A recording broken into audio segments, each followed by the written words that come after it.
The motto of the Netherlands, Ik zal handhaven, in English, I will maintain, is said to have been first introduced by William I, who became head of the state of the Dutch Republic in 1572. He adopted the motto from the French province that he inherited from a family member that had previously ruled the Chalon region. The original motto was, I will maintain, defend, support Chalon. But when William I became the head of state of the Dutch Republic, he modified the motto to I will maintain, and embraced it under his coat of arms. In a letter from January in 1565, the then prince explained the significance of the motto through the following words. I will maintain the virtue and nobility, I will maintain the prestige of my name, I will maintain the honor, the faith and the law of the God and the king, and of myself and my friends. The motto of the Netherlands has remained the same ever since, and despite the fact that the motto is in first person, over the time the Dutch nation embraced it as we will maintain. On May 10th of 1940, during the early months of the Second World War, the Netherlands was attacked by German troops. The Netherlands, being right across the North Sea from the territory of the British, represented a strategic position where the German army could position its forces.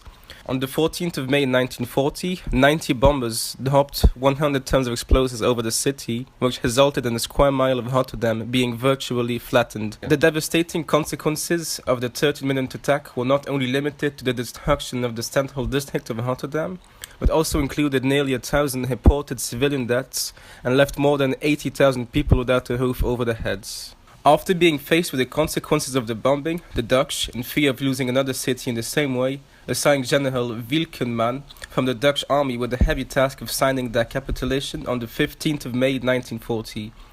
Talking about this deed, General Wielkenman made a powerful summary of his actions, saying that in spite of the fact that the Dutch had signed the capitulation and laid their arms down, they were not defeated.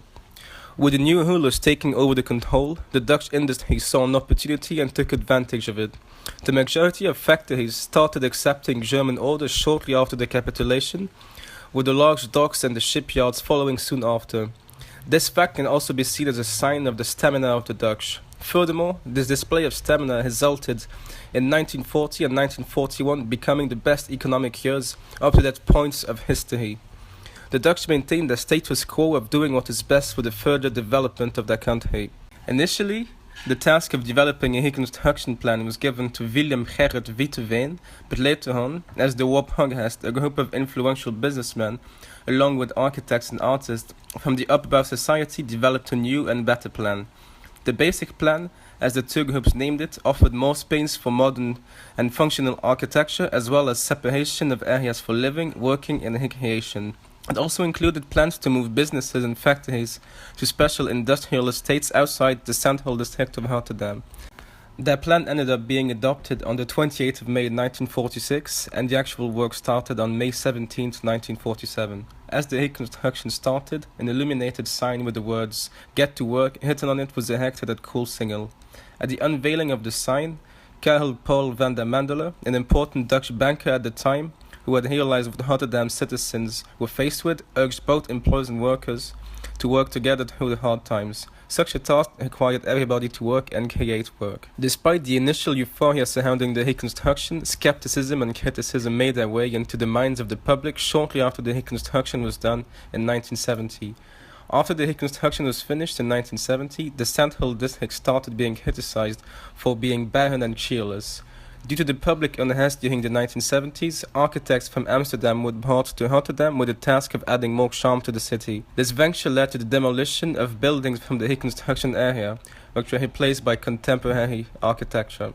The Verwoeste Stad, or the Destroyed City, is a 6-meter statue erected in 1953 in the center of Rotterdam, designed by Ossip Zetkin. The idea behind the statue was born when the artist arrived in Rotterdam in 1946, shortly after the devastating bombing of the city. Zetkin himself described the monument as a cry of horror against the inhuman brutality of this act of tyranny. The 6-meter statue depicts a screaming man reaching his head and hands skywards in agony. The missing heart represents the destroyed city center of Rotterdam, a city without a heart. Despite not being a top tourist attraction nowadays, the statue still represents the pre-war Rotterdam, the dark date of the bombing, and last but not least, the statue represents a sense of pride. The sense of pride comes from the fact that in the defiance of such a great setback, the city pulled itself together and maintained the status quo, becoming the city it is today.